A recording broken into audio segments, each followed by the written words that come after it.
guys, it is Thursday, which means it's time for another video. Sorry this is being posted late. I just got home from work. I have not had a chance to really record anything. I'll tell you some news after I'm done with the video. But I figured I'd do this, it could be a series. I don't know if you guys would be interested. It's gonna be called Let's Talk About Horror, and then whatever the movie is that day. And these are just movies I'm just gonna randomly pick. They aren't reviews per se. I go more into detail about them. They're not gonna be overly long either, but today's video, I figured since 2 days ago was the 26th anniversary of the film, I figured I'd talk about The Craft. And no, I have not seen the sequel to The Craft, or reboot, or whatever it is. Probably sequel. But I did not see that. But I did see The Craft. I absolutely love it. I really want to own the Scream Factor of this as well. This is one that I've been wanting for a while. I already have a Blu-ray of The Craft. So it's like kind of like, do I want to double dip? But I definitely want to double dip with this film. I love The Craft. It's in my top 10 favorite horror films of all time.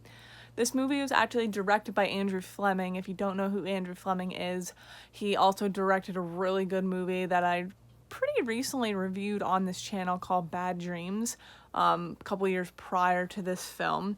This movie also came out a couple months before Scream. And it's funny because Neve Campbell and Skeet Ulrich are both in this movie, not playing love interests though.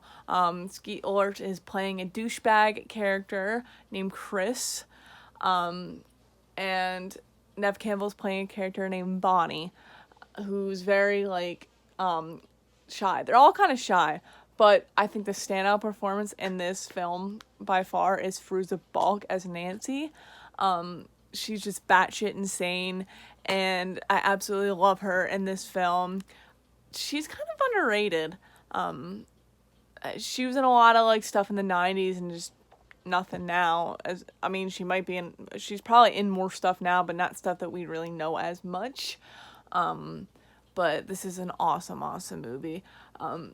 If you're into witchcraft, which I wouldn't say I'm into witchcraft, but this movie made me very interested about witchcraft because with all the spells and stuff, like the light is a feather, stiff as a board, I always wanted to do that. This is one that, yes, it's very dated. It's basically, if you guys watched Cinema Snob, he did a Craft episode, and he said this is basically 1996 in a time capsule. I was not alive, or I was born in 96. Actually, a week after this movie was released, May 17th is my birthday, which is coming soon. But I wasn't, I don't know much about 96 because I was born in 96. But I can relate to it in a way. I don't know. When I was in school, I was very shy as well.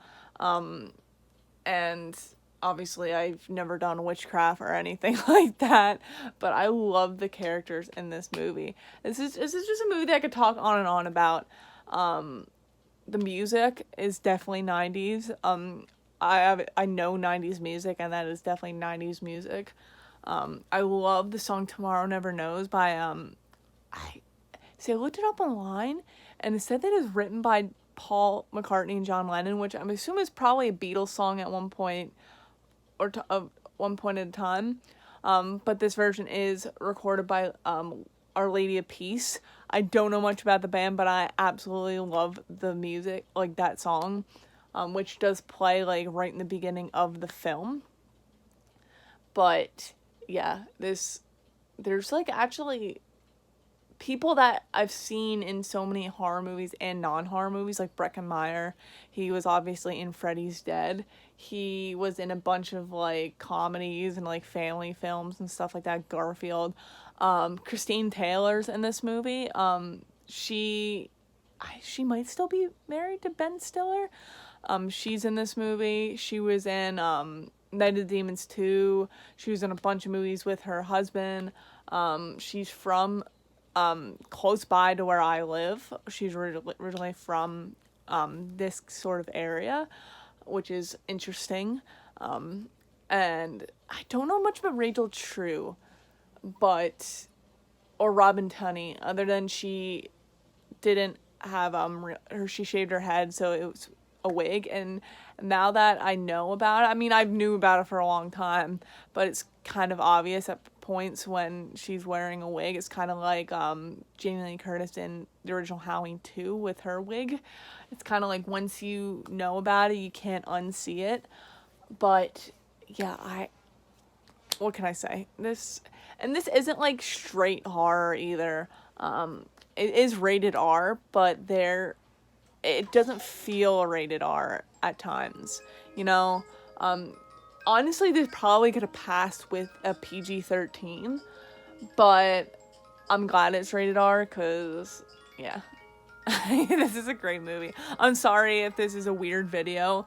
It's just something that I wanted to try out. I don't know if you guys would be interested in this more. It's not really a review, just me talking about movies. Let's talk about horror movies. But yeah, that's really all I have to say about The Craft. Definitely, if you have not watched it, definitely check it out. You're really missing out. Great, like, movie. Great I wouldn't call it a classic, because a classic to me is like 80s or before. But yeah, pretty soon this will be considered a classic. I don't know. But definitely check it out. I have to check out The Craft Legacy, even though it's not going to be as good as The Craft. But I definitely still have to check it out. But that's all I have to say about The Craft. There is going to be no live stream tomorrow. I know I said every other weekend.